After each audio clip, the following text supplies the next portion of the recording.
कृष्ण ने अपने आचरण से मानव जाति के सामने कई ऐसे उदाहरण रखे जो जीने की राह दिखाते हैं। वर्ल्ड कप में सेमीफाइनल मैच में भारत इंग्लैंड के हाथों हार गया। इस पर तमाम भारतीय क्रिकेट प्रेमी टीम को कोस रहे हैं और अपनी भड़ास निकाल रहे हैं। ऐसे में भगवान कृष्ण का जीवन चरित्र सहज ही याद हो आता है। मथुरा की एक कैद में माता देवकी के गर्भ से जन्मे कृष्ण ने अपने आचरण से मानव जाति के सामने कई ऐसे उदाहरण रखे जो जीने की राह दिखाते हैं। ऐसा ही एक उदाहरण है उनके रणछोड़ बनने का।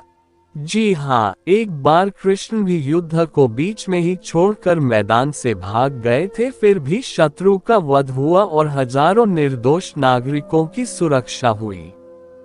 भगवान श्री कृष्ण का जन्म कंस का वध कर समस्त पृथ्वी लोक को उसके अत्याचारों से मुक्त कराने हेतु हुआ था। किशोरावस्था में ही वह गोकुल से मथुरा आ गए तथा दुष्ट कंस का वध किया। कंस की मृत्यु से दुखी उसके श्वशुर जरासंध ने एक विशाल सेना लेकर मथुरा पर आक्रमण कर दिया। इस आक्रमण में उसके साथ शिशुपाल और काल्यवन जैसे शक्तिशाली राजा भी शामिल थे। जल्दी ही सेना मथुरा जा पहुंची और मथुरा की राजसभा में कृष्ण तथा बलराम को सेना को सौंपने का संदेश भेजा गया।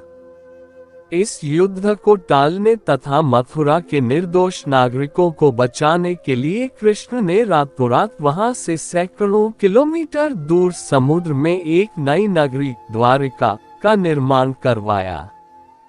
अपनी माया से उन्होंने समस्त नागरिकों, उनके पशुओं तथा संपत्ति को नींद में ही नई नगरी में पहुंचा दिया। अगले दिन सूर्योदय के समय कृष्ण तथा बलराम जरासंध की सेना के सामने जा पहुंचे और उसे लड़ने के लिए चुनौती दी। जैसे ही जरासंध और दूसरे राजाओं ने कृष्ण को मारने के लिए शस्त्र उठाए, दोनों भाई भागने लगे। उन भाइयों के पीछे जरासंध तथा काल्यवन जैसे राजा भी भागने लगे। कुछ ही देर में दोनों भाई बहुत आगे निकल गए और उनके पीछे केवल मात्र काल्यवन रह गया।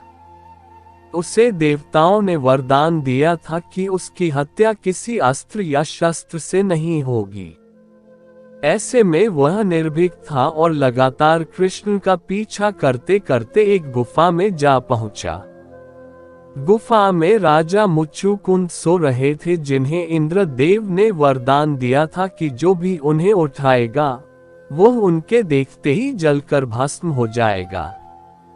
वहां पहुंचकर कृष्ण ने सोए हुए मुच्चुकुंद पर अपना पीतांबर डाल दिया और स्वयं छिप गए। काल्यवन भी वहां जा पहुंचा और सोए हुए राजा मुच्चुकुंद पर पीतांबर देख उन्हें ही कृष्ण समझ बैठा।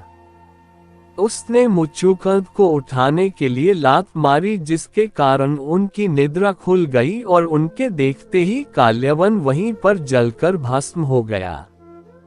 तत्पश्चात कृष्ण ने राजा मुच्चुकुंद को अपने चतुर्भुज स्वरूप में दर्शन दिए और उन्हें मोक्ष पाने का वरदान दिया।